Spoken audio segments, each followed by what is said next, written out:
All right, my lovers.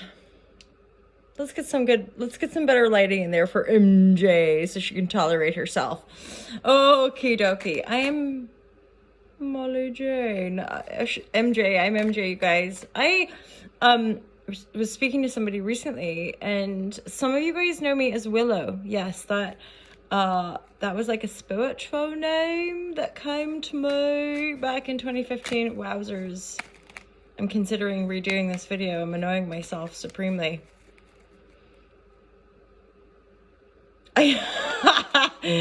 Welcome to the content creation vibration station. What is life, you guys? It's March 4th, so I do these daily tarot Monday to Friday. I do it as a way to connect and promote the brand Alta Love. I sell products online. Yes, I do. I create the products that I sell. Born out of the heart of compassion that desires to see a more loving world. None of it's like a radical.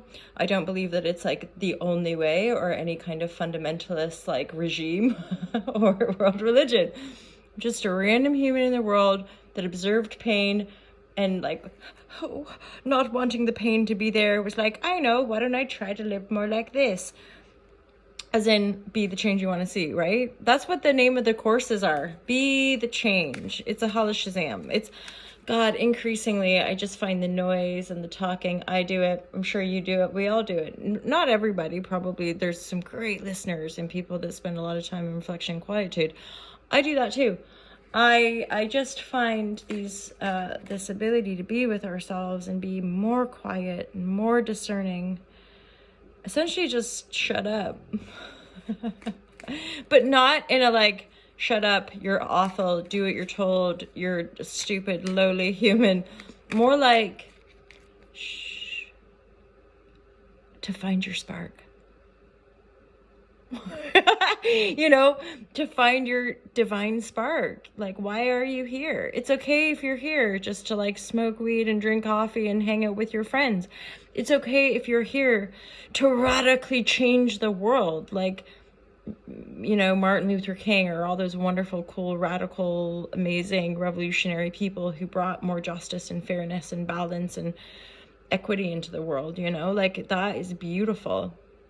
But I think what I'm finding increasing as well, like just honesty, like having just integrity as a human and having decent interpersonal relationships, like good relationships with your colleagues. And, you know, because increasingly I do see certain aspects of our world, including a lot of like just horrible, hard-nosed, narcissistic, psychopathic, that it just seems to be running the show, and it's all at once infuriating and deeply, deeply sad. And then why are you doing that? You know, just so you can have more land, or just so you can like have more stuff or more power, like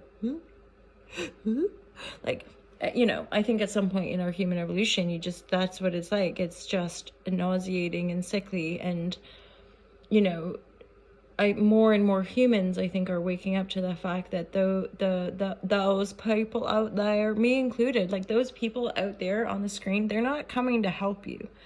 I mean, if you want to book a reading, I might be able to help you. But not. But like, as in, I genuinely feel like by being honest, integral, loving humans, we can help and support one another. But the idea of like, I'm better because of blah, blah, blah, it's just so gross, because so much of that paradigm comes from enslavement and oppression, straight up legit. I didn't plan to ramble, but then I never plan these. I just show up. I press record. It's like, hola, my lovers. It's 4:20. Let's start again. Okay, let's get into the reading for March 4th. I hope you like my rambles. Some people do, obviously. There's a beautiful little audience here of creators, lovers, misfits, mischievous creators, addicts, recovering addicts, you know. It's just full spectrum people who resonate, which is with me, with the idea of love. But, you know, it's just one of those weird things in life. Like, can't please them all.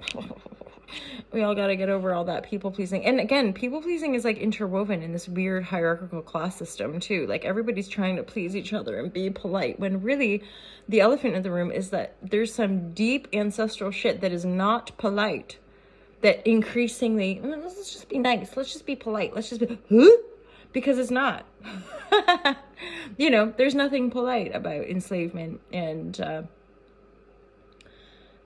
things that are going on. So trying to pretend like, oh gosh, you know, I live in England, by the way. I ended up being guided to travel to England, and I now live here and run a business here and do all that holla shazam. And, you know, even working in the well-being industry, I have to remind the Brits, like, the British stiff upper lip isn't actually holistically healthy. Repressing your emotion and pretending everything's fine scientifically, unequivocally does not do the body good. Sorry. I'm not saying you have to go cry in the office. I'm saying, like, recognize that tears and crying and expressing ourselves is a hugely important part of being better humans. I know, but we're like, oh God, what does that mean? It means we have to own more of our emotion. We have to stop blaming one another, like blaming our kids or blaming our parents or blaming the government. Fuck, I'm still just rambling. Pardon my potty mouth. It does pop out from time to time. Ooh, naughty. Holy shit. This is a wild card today, isn't it? I have been pulling cards. None of it's great, though, I'm not gonna lie. March 4th. Divine guidance and loving clarity is my intent to a tarot. Divine guidance and loving clarity. So now I'm looking at these cards. So it's Two of Cups. Two of Cups is a beautiful card. It's a love card. It's meeting, you know, to me, Two of Cups is like when we meet, when we're kind of in that really good space ourselves, right? Ace of Cups, we're like, we're good to go. I'm a single lady, whatever it might be. And then you meet somebody who reflects you, who amplifies that open-hearted, good vibratory where it has great potential. So for a lot of you guys, love is in the air. You gotta love it, you guys. Love is in the air, among other things, right?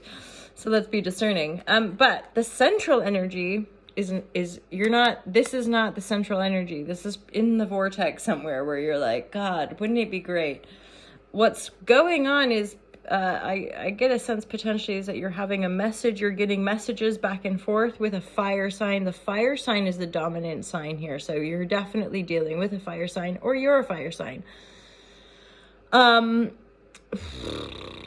It looks like a failed new beginning, I could say, or it looks like a new beginning that you know is coming that you're kind of frightened to make. And I gotta say, being in the fear and not making the decision or not making a move or not communicating isn't helping. It's not helping at this point. It's actually probably siphoning the life force energy from you. You could be feeling increasingly like, discombobulated.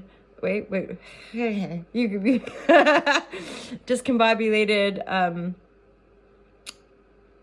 Yeah, I feel like you've got this opportunity. And I mean, straight up, it could be that you've met someone that you feel an opportunity to take a new beginning. Why aren't you taking it? Let's see. There's a reason that you're feeling blocked. It could be as simple as past fears. What if it doesn't work out? What if, etc. But there is this new beginning that is coming in or has come in. And you're like, don't I? I don't know. It looks like it's about love. Possibly with a fire sign and or you're a fire sign. You could be dealing with a child as well. You could be dealing with a situation with a child.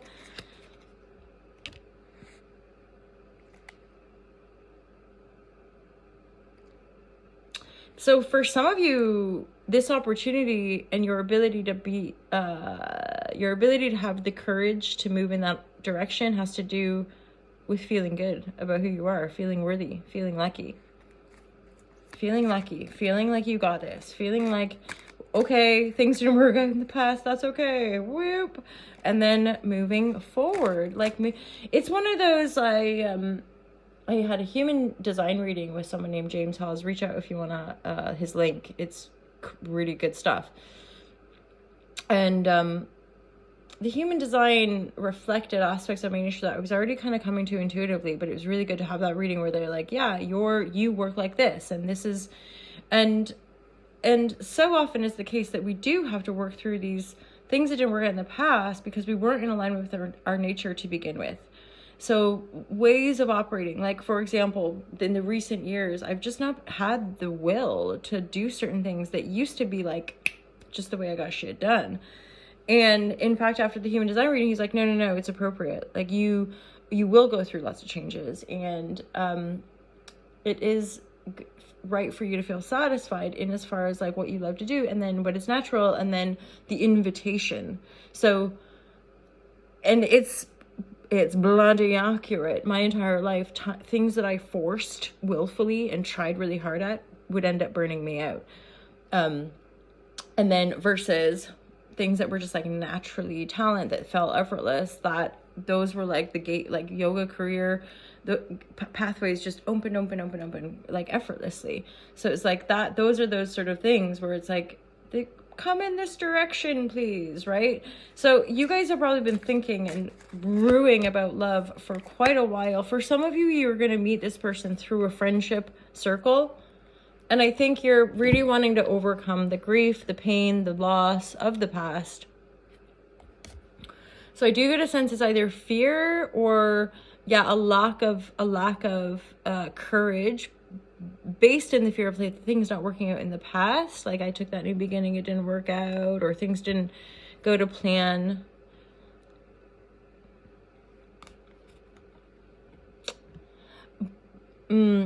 This is rebirth time, baby. So I do get that sense of, if this is resonating for a lot of you, you're just going to have to step out and take that leap. And I think sometimes it's so annoying when we want something really badly, but like the thing that we want really badly can often, by wanting it too badly, we can often be holding it back. It's kind of a weird, paradoxical, counterintuitive thing.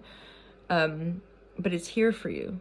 So there's this sense of like being in your integrity and or being with a tight-knit group of friends that make you feel good about who you are, that remind you that you deserve to have everything you want. You deserve to feel lucky. You deserve, and that sometimes it's not that these past cycles of pain are going to repeat themselves, but they're deeper healings that are coming through your beingness, right?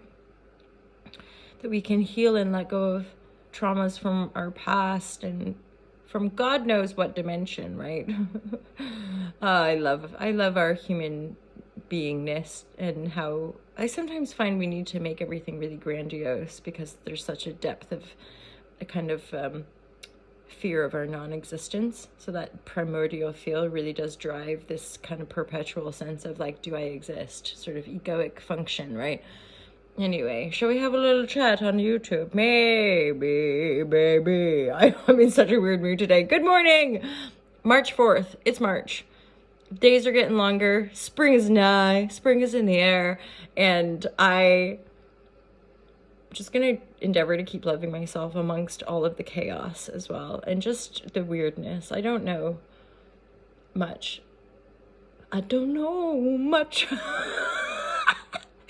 But I know I'll love you. Who's that by? Tell me. I don't know. But I do love you guys. Have a wonderful day. Like my new purple sweater? I thrifted it this weekend. A little bit of retail therapy. Do you guys do that? I mean, thankfully at a thrift shop, I can get a couple tops for like $5, you know. I went into an actual shop and there was a hat, like a toque for £85, and I just was like floored. Like, is this what people pay for things? Because I've been thrifting since 2012, and then most of my life I thrifted because I kind of never understood like slave labor and mainstream shopping. Or let's Audi. Bye, my lovers. Have a great day.